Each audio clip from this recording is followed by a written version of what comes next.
Hoy veremos la determinación de las características rheológicas de los sólidos pulverulentos.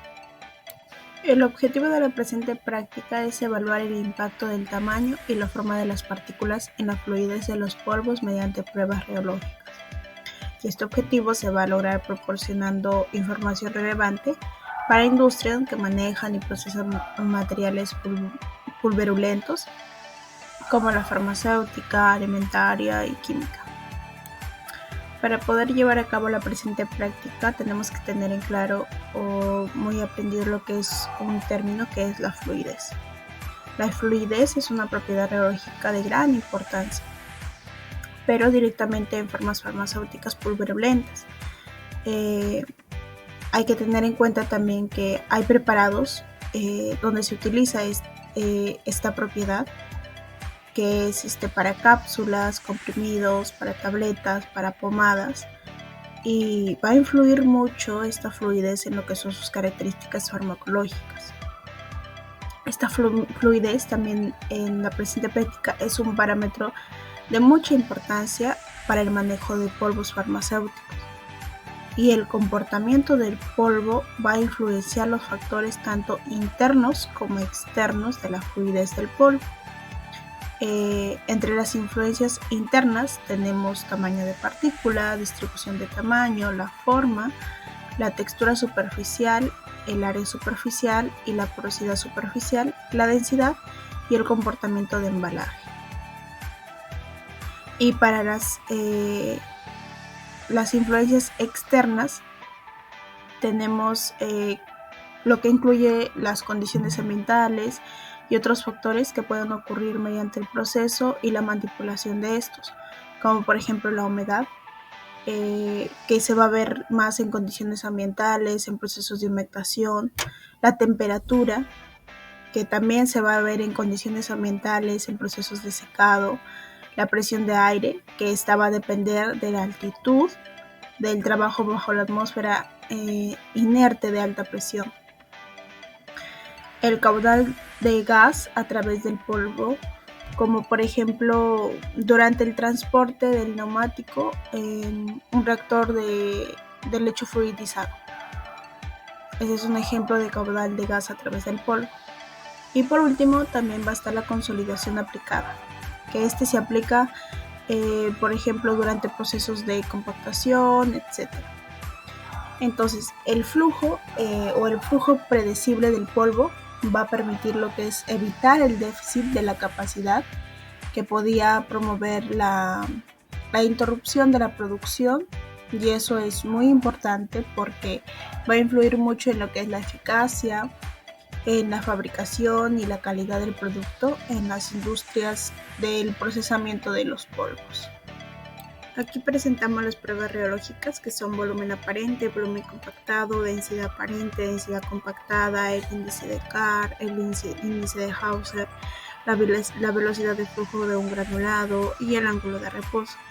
En cuanto a volúmenes, en el aparente se va a referir a lo que presenta este polvo con espacio entre partículas y burbujas de aire atrapadas. Como ya se va a explicar en el procedimiento cómo es que se mide el volumen aparente en una probeta, se va a ver, mientras nosotros vamos añadiendo el polvo, se va a ver que se van a formar burbujas de aire, claro, y también espacio entre las partículas que nosotros estamos ahí midiendo, y ese va a ser el volumen aparente. El volumen compactado se va a medir mediante unos golpecitos a esta probeta, y vamos a ver que este volumen va a disminuir. Ese va a ser el volumen compactado porque ahí disminuimos lo que es el espacio entre partículas, también disminuimos las burbujas que se forman, las burbujas de aire, etc. La densidad aparente es similar al volumen aparente porque se va a medir con el volumen aparente, y esta densidad va a medir lo que es el volumen ocupado por la masa, considerando los espacios entre partículas y la porosidad de la partícula. En cuanto a densidad compactada, también se va a tomar muy en cuenta lo que es el volumen compactado, ya que acá no se va a considerar los espacios entre partículas y la porosidad de la partícula. y la densidad compactada va a ser mayor a 0.1 gramos por centímetro cúbico, mientras que la densidad aparente va a ser de 0.4 y 0.7 gramos por centímetro cúbico. En cuanto a los índices, nosotros vamos a tener muy en cuenta lo que es volumen aparente, volumen compactado, densidad aparente y densidad compactada para los índices, tanto para el índice de Carr como para el índice de Hauser. El índice de Carr, también conocido como el índice de compresibilidad, mide la capacidad que tienen las sustancias polvosas para compactarse, teniendo como fórmula densidad comparada menos densidad aparente entre densidad comparada por 100. Así se va a sacar el índice de Carr. O también tomando en cuenta los volúmenes, que va a ser volumen inicial en probeta menos volumen final después de los golpecitos que nosotros damos entre el volumen inicial de la probeta por 100. En cuanto al índice de Hauser, también su valor va a estar relacionado a la fluidez del polvo, pero se va a tener en cuenta lo que es la densidad aparente y la densidad compactada, en donde su fórmula va a ser, el índice de Hauser va a ser igual a densidad comparada sobre densidad aparente o entre densidad aparente. Y tomando en cuenta los volúmenes, va a ser volumen inicial de la probeta entre el volumen final después de los golpecitos.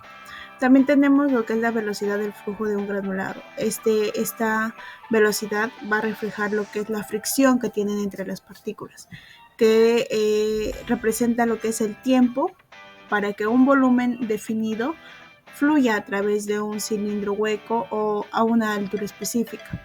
Esta se va a calcular mediante lo que es masa en gramos entre el tiempo que va a caer este polvo, estas partículas, teniendo en cuenta la fricción de estas. Y en cuanto al ángulo de reposo, va a ser la inclinación desde la horizontal hasta la pendiente de un montón de polvo. Ya después nosotros de haber medido la velocidad de flujo sabemos que al caer se va a formar como una montañita o va a ser más baja, más alta, y de eso depende lo que es el ángulo de reposo. La fórmula del cálculo es el ángulo de reposo es igual al arco tangente de la altura que hay en ese montoncito de polvo entre el radio que existe al formarse la circunferencia en donde está el polvo que nosotros estamos evaluando. Los materiales a utilizar en la presente práctica son sémola, maicena, en donde se van a ver la diferencia de estas dos. Vamos a utilizar una balanza analítica, un embudo grande, una probeta de 100 mililitros, el soporte para el embudo para ver la caída de la maicena y la sémola, las pinzas, y para poder medir el radio y la altura para sacar el ángulo de reposo, el papel, regla y tijeras. Ahora tenemos los procedimientos, lo cual vamos a necesitar 2 muestras, una de maicena y otra de sémola. Cada muestra deberá de pesar 50 gramos. Como primer método tenemos el volumen aparente. Ambas muestras, tanto de la sémola como la maicena, lo vamos a agregar a probetas diferentes para así observar los mililitros obtenidos. El segundo método es el volumen compactado. Consiste en dar 50 golpecitos a la probeta de cada muestra. Esto es para que las partículas de las muestras se acomoden sin perder su forma. Ahora, para el método de la determinación de densidad del flujo, vamos a necesitar una hoja Bond, lo cual vamos a obtener las siguientes medidas: la altura de 37 centímetros, el ancho de 22 centímetros y el perímetro de 118 centímetros. Luego vamos a medir la altura del embudo, lo cual fue 17,8 centímetros. Como último método tenemos la determinación de densidad de flujo. De la muestra de sémola que se tenía en el tubo de ensayo, lo vamos a agregar al embudo para calcular el tiempo de caída, que fue de 4,45 segundos. Asimismo vamos a tomar la medida de la altura y del diámetro, obteniendo la altura de 2,4 centímetros y un diámetro de 9,3 centímetros. Ahora, para la muestra de la maicena, asimismo, de la muestra que teníamos en el tubo de ensayo, lo vamos a agregar al embudo, calculando el tiempo de caída de 1,20 minutos, obteniendo una altura de 4,2 centímetros y un diámetro de 11,3 centímetros. En la parte de los cálculos se ha tomado primero las determinaciones para la sémola. en donde se han realizado los cálculos de la densidad, tanto la densidad aparente como la densidad compactada. Hemos tomado la fórmula de la densidad, que es igual a la masa sobre el volumen aparente para la densidad aparente y masa sobre volumen compactado para la densidad compactada, dándonos una densidad de 0,735 gramos sobre mililitro, la aparente, y la compactada 0,819 gramos sobre mililitro. Respecto al índice de Hausner, se ha dividido ambas densidades, la compactada entre la aparente, y se ha obtenido un índice de 1.114. En el caso de la determinación de Carr, se ha restado la densidad compactada menos la densidad aparente, se ha dividido entre la densidad compactada y se ha multiplicado por 100, obteniendo un índice de Carr de 10,2. Continuando, tenemos la determinación de la velocidad de flujo, en donde se ha calculado por la fórmula donde la velocidad de flujo es igual a la masa dividida entre el tiempo, obteniendo 11,24 gramos sobre segundo. Respecto al ángulo de reposo, para calcularlo se ha tenido que tener en cuenta el peso del papel, que es 4,87 gramos, la altura, que es 37, y el ancho, que es 22. Para ello se ha tomado que el peso del papel, 4,87 gramos, es igual al área. En este caso el área viene a ser la altura por el ancho, que es 814. El 0,58 viene a ser el peso del papel, pero de la circunferencia en donde ha caído la sémola en este caso. Y a partir de esta regla de 3 vamos a obtener el cálculo del área para esa circunferencia, ¿no?, que viene a ser 97,14. Teniendo esta área, se ha reemplazado en la fórmula pi por radio al cuadrado es igual a 97,14, encontrando el radio, que es 5,56. Luego se ha calculado el ángulo de reposo, que es el arco tangente dividido entre la altura sobre el radio. Hemos reemplazado y hemos obtenido este resultado. Para el caso de la maicena, se ha procedido de forma similar con lo que es la sémola, también calculando sus densidades. En la aparente obteniendo 0,455 gramos sobre mililitro, y en el caso de la densidad compactada 0,667 gramos sobre mililitro. Luego se ha procedido a calcular el índice de Hausner con la fórmula que ya se explicó anteriormente, obteniendo un índice de 1,466.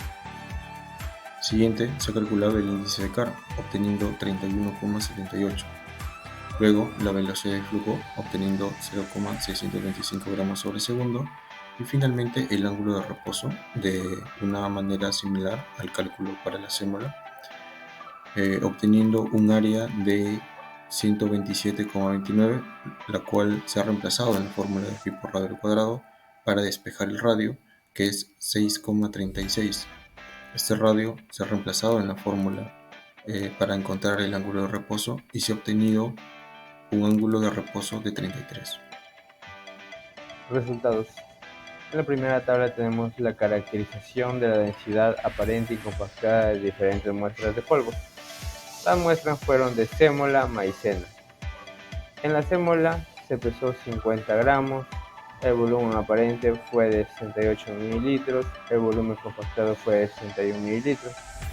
Con eso calculamos la densidad aparente y la densidad compactada, donde podemos apreciar que la densidad compactada es mayor que la densidad aparente. En el caso de la maicena también se pesó 50 gramos, dando un volumen aparente de 110 mililitros, un volumen compactado de 75 mililitros, donde procedimos también a sacar la densidad aparente y la densidad compactada, donde también nos dio un valor más alto en la densidad compactada. En la siguiente tabla tenemos el índice de Carr. Las muestras fueron de sémola y maicena. En la sémola nos dio 10,2, por lo cual podemos decir que tiene una fluidez muy buena. En el caso de la maicena nos dio 31,8, donde la fluidez fue pobre. En la siguiente tabla tenemos el índice de Hausner. En la muestra de sémola obtuvimos un valor de 1,114, donde su fluidez es muy buena.